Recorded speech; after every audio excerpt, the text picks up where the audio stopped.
Thank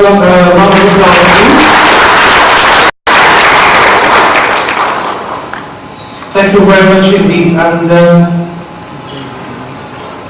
okay, we have now, I believe, the representative of ITT Innovations.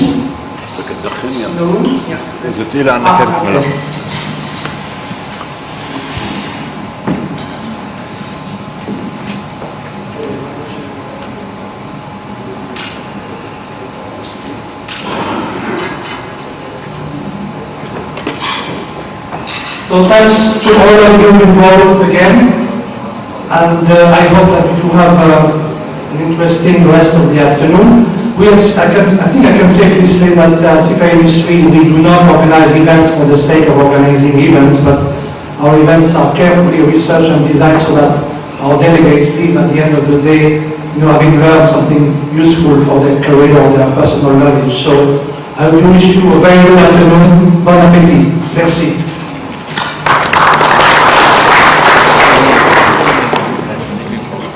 I hope you had a good site visit, and like yesterday, I hope it was fruitful today. And I heard from Zakari Babuja that it was quite enjoyable. And I think as a bonus, we also got to see the plant room, and that was quite exciting.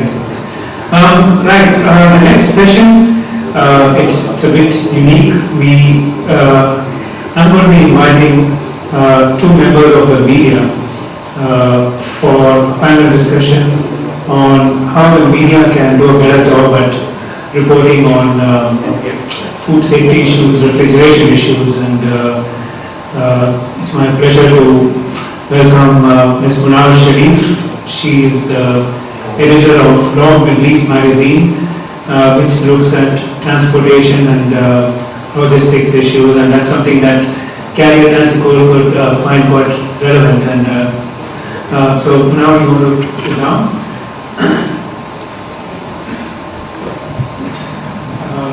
Other lady, she's just stepping in anytime now. And, what we want to do with this session is it's very interactive. We would very much like all of you to participate in this, and because we need your feedback. I'm a journalist as well, and today I'm wearing the kind of an event organizer, but my first job really is as a journalist. I focus on the industry. I look at food safety issues from a refrigeration point of view, from a filtration point of view, and I'm as much eager to learn how I can improve my focus on food safety issues. And I've been speaking to so many of you, and I can see the energy, the passion, and that goes into bringing the right food products, be it in terms of hygiene or nutrition, and that's something that we wish to do a better job at covering. My next participant in the panel discussion is Ms. Suchitra Chaudhary from Gulf News, and Suchitra, if you could join us, please. Right. My first question to you is, would you agree that food safety needs much greater attention than what it does in the media? And what are your thoughts on that?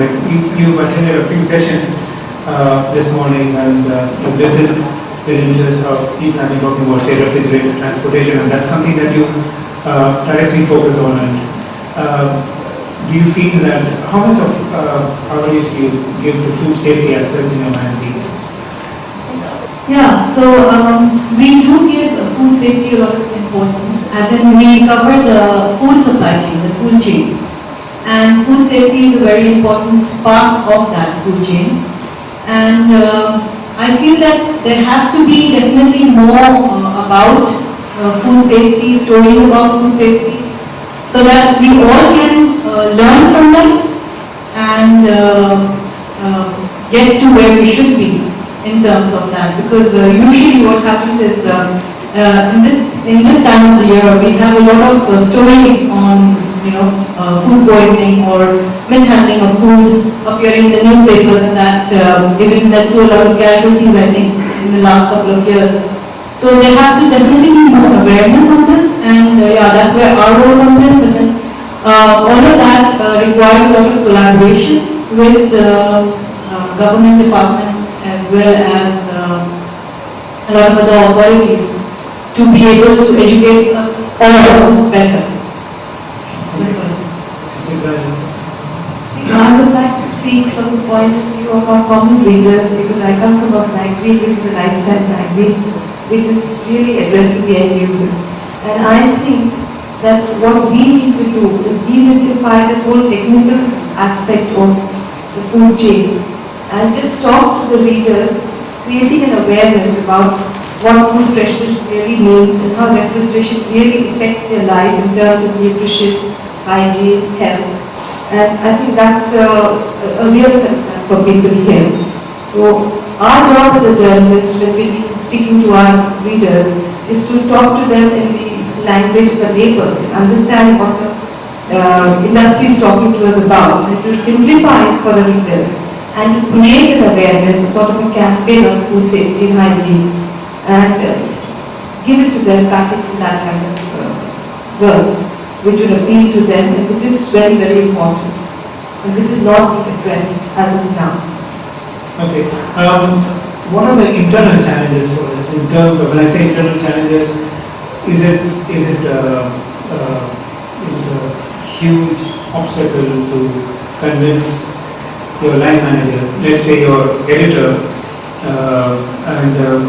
or your publisher, that food safety is something that's of paramount importance and you need to. So, do you face such internal challenges, or do you have autonomy when it comes to taking it up? Yes, and then now. Definitely, there are a lot of internal challenges because I, as a journalist, cannot be seen as someone lobbying for a certain industry. So I have to balance it out. And in our magazine, when we sit and plan the whole issue, we can't really be harping on one topic week after week or month after month, because ours is a weekly magazine. But I think that this kind of an issue which concerns public health should be a sort of a campaign, and this should be in the newspapers more than the magazine. Magazine can have a one-off feature on food health and hygiene and educate people. But like in they've been running this whole campaign about losing weight, which has been coming out every week in page 3, which is a sort of winning story about someone who lost weight and how they did it. I think it should be addressed at that level, where you have one story every week which appeals to common people and readers, and which could be a small thing like how to pick up your fruits and vegetables, what do you look for when you're shopping for vegetables, how do you know that something is fresh, how do you mark or count the eco footprint of what you're eating, or things like this, which are small issues in terms of just one line questions, but they're really, really very, very important, and they have an impact on our lives, and people need to be educated. But I face a challenge. I won't be able to do it in my magazine every week. Right. Or also talking about the food that you get in the airlines, and I say this because we have reviews from Emirates Flight Catering here, and so many people, so many of the readers do travel, and so for them it's of great concern. Now I'm going to. Yes, the challenges that I face personally is that we're a logistics publication and we're a monthly magazine trying to cover all aspects of logistics and supply chain. So the food chain is just one issue for me out of 12.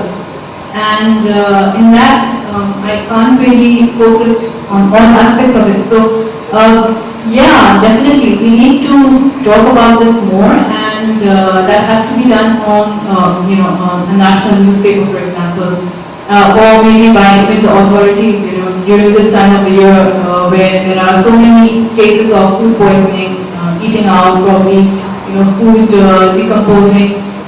So this is probably the right time for the government maybe to have some kind of, a campaign in which there is more awareness. So everybody is learning, and then everybody is able to, handle everything better.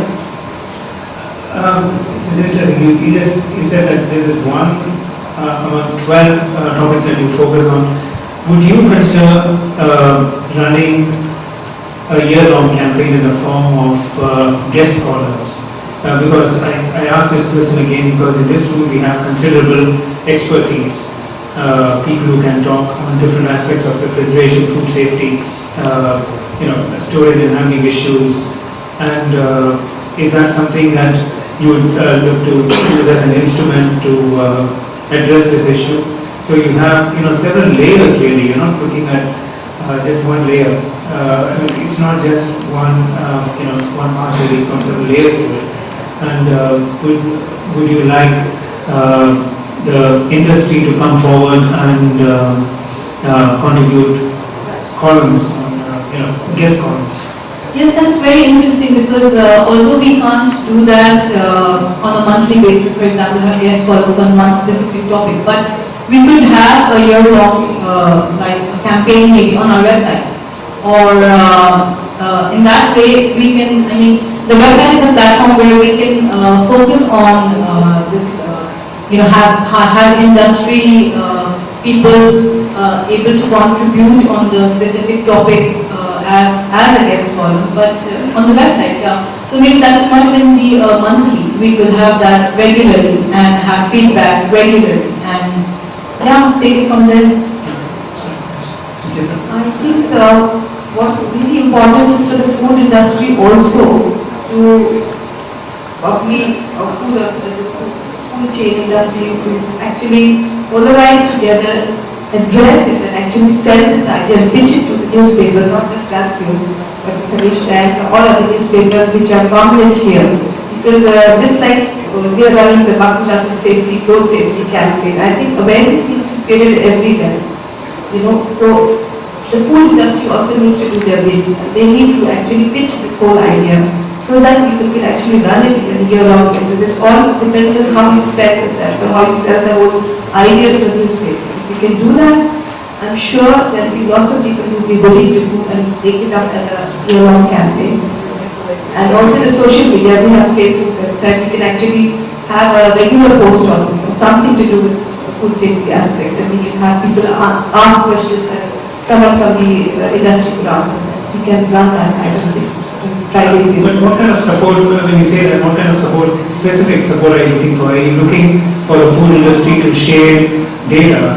And I ask this question because I know it's such a huge challenge to get data from from the industry at times. So much of probably owing to competition, it's difficult for them to share some of the information that they're privy to. And do you think you want to see that? What kind of data would you be interested in as a consumer magazine? I would say that what we need to do first hand is to actually demystify this whole thing for the readers. When you say data, there are a lot of numbers, it doesn't translate into a good story and it doesn't interest the common reader. So for me, I would say that we need to really have a regular blog. For instance, someone from the food industry can have a regular blog on food hygiene or health or safety, which can be attractive to readers. So we can actually have a website where we have this regular postings from the food industry by specialists on certain aspects, and someone can regulate it. So it's a handy site where people can just get information from. So that kind of thing would be nice, and which is simplified for anybody to be able to access it. Well, I'm not aware, first of all, is there some kind of a FoodChain association already in the UAE? I'm not sure if that exists. Would someone in the audience like to take this question? Lorraine, you're part of the Dubai Food Safety Forum, is that right? Could you comment on this, please?